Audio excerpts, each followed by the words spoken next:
Well, hello. Hope you had a good week. Um, I told you that last week I would speak about some of my initial experiences with the Mayan Shamans, and so it was in the late '90s, and I had was involved in a relationship with a woman I had been reunited with after almost a decade. A woman who had moved to the West Coast from the East Coast, and who I decided to pick up everything and move out to be with on the West Coast. And I had already had one trip to Chichen Itza with the Mayan Shamans with my teacher, Mercedes, who was a Mayan herself. And so it came up in the summer, so I'd been reunited with this love of my life, this earlier love in my life, back in January, and now it was getting toward the end of July, and my teacher had contacted me, Mercedes, and said, "Would you like to go back to to study with Don Cirillo, the head Mayan shaman, and of all the Americas, of South America, North America, Central America, and at his hacienda?" And I said, "Geez, I'd love to." So I brought it up with the woman I was with, and I said, "I'd like to do this." She said, If you do that, we're breaking up. I don't want you to go." Now, this was interesting because I felt this urge in my soul. I remember telling my friend Bill, "I feel like my soul's at stake." I had pictures of Christ going into the desert and resisting temptation, the 40 days, 40 nights kind of thing. And picture of Moses in exile and going out before he comes back to free his people. And so images like that, these archetypal images had come to me. And I said, "I feel like I have to go." And she just was against it. And I said, "I'm sorry, I'm going to have to go." And this was different than what had happened many years earlier when I was in college. And I had had my first year at Virginia, and I'd had all these scholarship offers all over the country. I'd made a high school American, and I had many offers, and in some of the top conferences, such as the Atlantic Coast Conference. And so I had gone to Virginia, and they were building a program. It was a really big time program, but I had a girlfriend at the time, and I was really missing her. And in the summer, we were really together every day. And when I went back to my sophomore year, I felt like a part of my body was torn apart and away from me. And I felt like I want to transfer to be close to her, which meant either going to St. Joe's or Villanova or if need be, Delaware. And it turned out I had offers to go to Temple, to Villanova, to St. Joe's that I could have transferred to, but I ended up transferring to Delaware, where she was going to be. And when after I made the transfer and I was there, I remember I was taking personality theory, psychology course, and we're studying briefly these different personality theorists, one of which was Otto Rank, who had the theory of the birth trauma, that all psychological, you could even say spiritual growth, was like leaving the womb and coming out into the world as an infant, was a model for that, like leaving this cocoon, leaving comfort, and separating and individuating as a person. Ronk had the theory that there were three types of people. There was the normal person who just took the symbiotic relationship with parents, mother, symbolically, and just recreated it with society and just conformed and went along with society. Then there was the artist who was able to find a way to be their own person and still be connected with society without sacrificing their individual independent strivings. And then you had the neurotic who was struggling in conflict with wanting to please and be accepted and approved of, and still wanting to be their own person. And so that struck me that I felt as if I had given into a regressive urge, that I had returned to the womb of my home state, and I lost a little bit of my power. Now, I ended up having a decent career. I did well, but I didn't. I lost something internally, despite my honors and achievements playing at Delaware. So this time I was faced again with staying with the relationship or following my soul's urge, my independence. And so as I did that, this time I went and I said, I'm going to have to go. And so I did. And when I got down there, I was having second thoughts, thinking, I'm going to lose this relationship. It's something, a woman had been very important to me 10 years earlier, and she was back in my life. I made a big move across country, but I still had to do this. So I had some inner conflict, but I was still pursuing it, and I was there, and I was in the hacienda, and we were in an area where we were going to be bunking for the couple of weeks.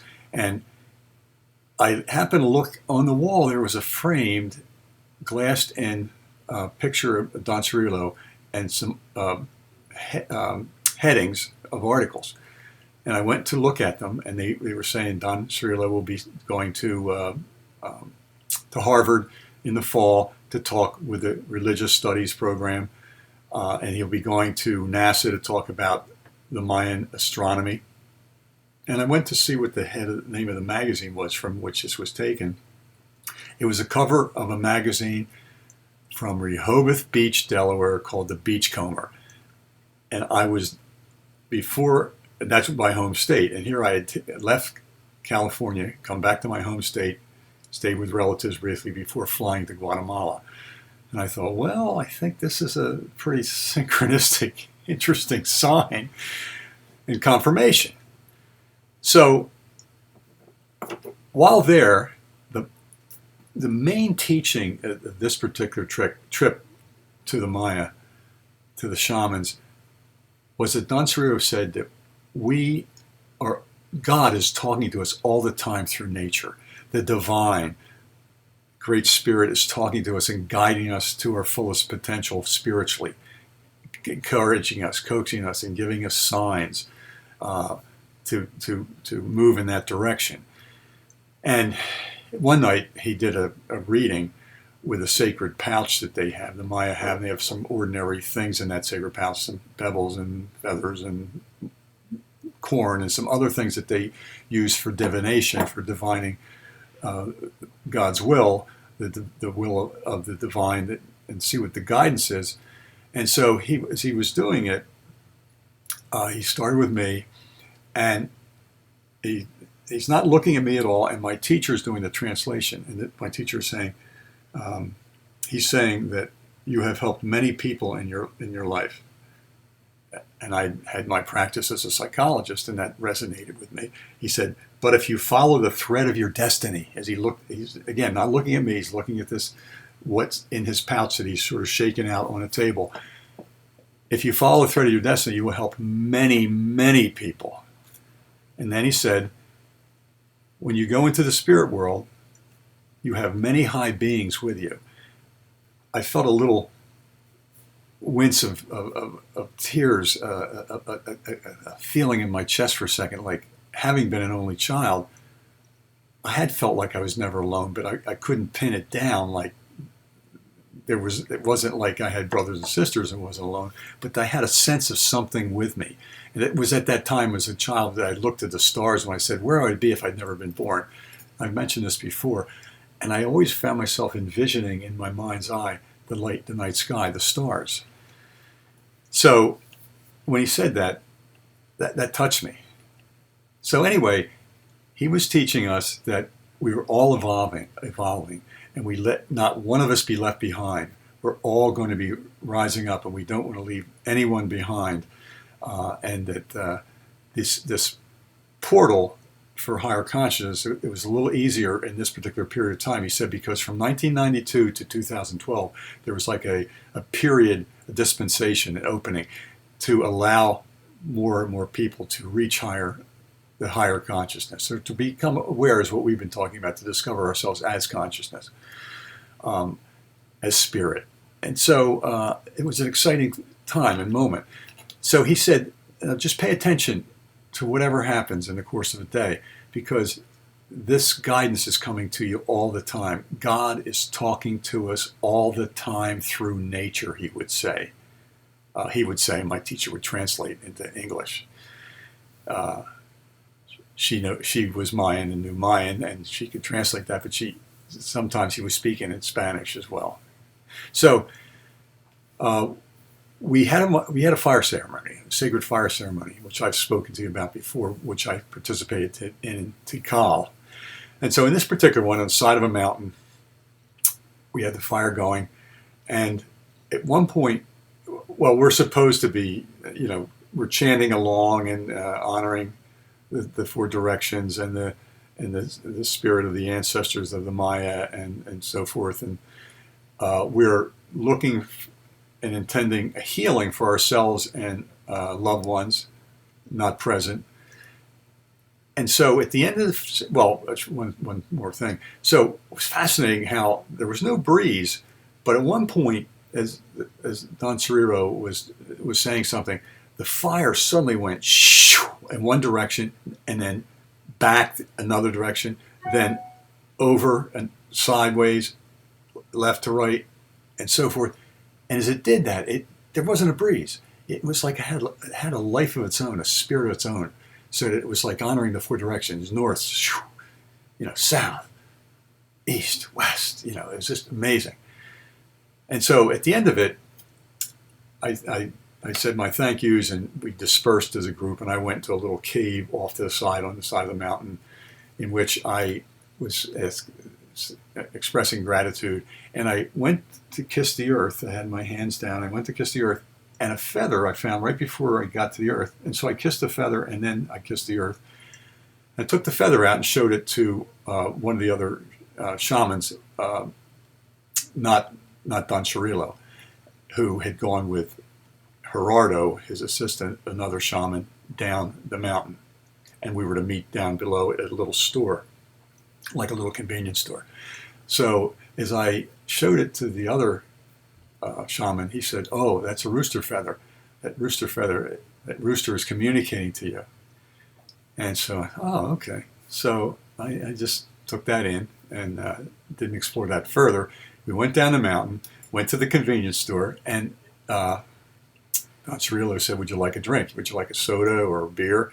I said, they were having beer. I said, "I'll have a beer." I didn't notice what their bottles had, the insignia on the bottle was that they had. But they handed it to me. I looked at it, and right there was a rooster head. And so the name of the beer was Gallo, which is rooster. And so I thought, well, this looks kind of synchronicity, a very meaningful coincidence. And so I had my beer. And then for the rest of the time there, over the next week and a half or so, I would be going to sleep at night, or I'd be thinking about something, maybe wrestling with my conflict about how I pursued this, and I was going to probably lose the relationship. I didn't want to, but I had to do this, and that was going back and forth. And every time I would do that, have those moments, cock-a-doodle-doo. It could be an afternoon, 2 o'clock in the afternoon. It could be 2 o'clock in the morning. And I always thought the rooster was only crowing at dawn. But no, he was crowing in response. I had this dialogue going. And he was sort of reinfusing me with a sense of this rooster power, this male power, which when I had transferred back in college and given into that regression to the womb of comfort, back to my home state, my girlfriend, to less stiff competition, than I would have been in the Atlantic Coast Conference, although there was very good teams, but it wasn't quite the same. I was reclaiming that piece of my soul that had been suppressed or had been not cultivated as I had felt. And, for example, we had a scrimmage before at Virginia, going back to Virginia for a moment, before I transferred and decided to transfer. And I remember my coach didn't start me that game. This was preseason. And he put me in with maybe 10 minutes into the first half. I was a little bit annoyed about this because I was used to being a starter. And he had this thought of maybe he wanted a Havlicek, a John Havlicek, who, those of you who know basketball, Havlicek played for the Boston Celtics many years ago, and he was known as the sixth man. He would come off the bench and score all kinds of points and really give him a boost of power. And so I had a real sense of power then. So here I was, instead of dejected by the coach not putting me in to start the game, he puts me in with 10 minutes left in the first half. I knock out 20 points, 2 points every minute. And he said, boy, you're going to be my Havlicek. But little did he know, I was already made my mind up to transfer. So I went from having that kind of power and confidence to doing okay.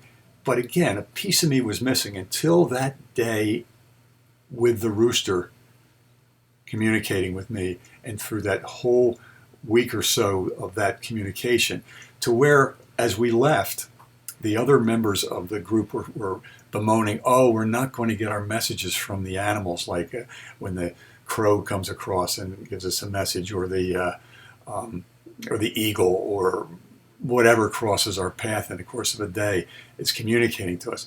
I said, no, we're going to get it through our computers. We'll get it through the radio. Synchronicity will still be there, which is what this is, except from a standpoint of focusing on nature, because the Mayan shamans were working within nature. So as I'm saying this and imploring people and trying to encourage them not to give up, we're pulling into Guatemala City.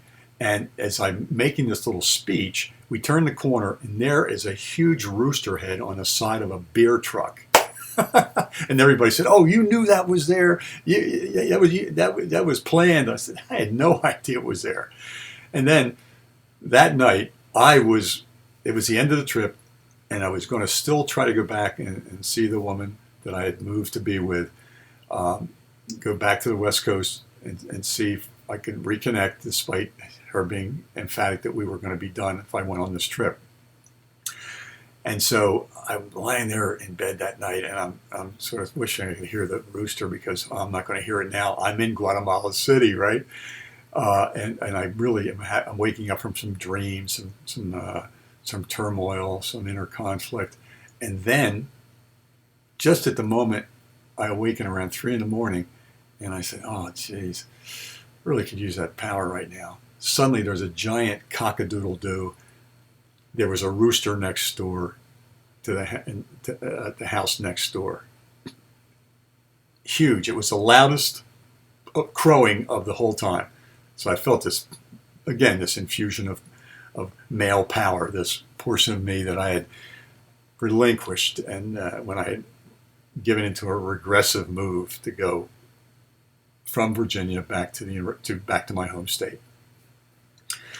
So that was a good example of how those moments in our lives where we feel the pull, there's guidance, there's help, there's signs, and that the divine in us, that divine intelligence that beats our heart, that grows our hair and nails, that digests our food, that is making the grass grow, that is having the planets orbit, all those things are doing that our mind is not doing. We don't have to think, breathe. We don't have to think, digest. We don't have to think.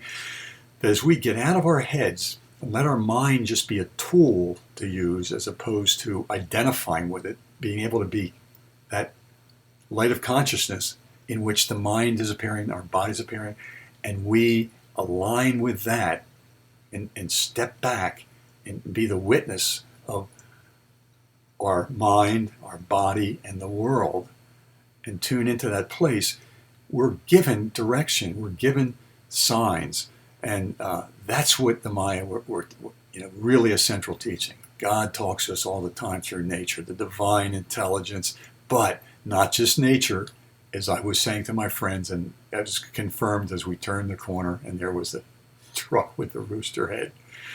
So pay attention this week to the synchronicities in your life, the meaningful coincidences, and see if there isn't some call in you.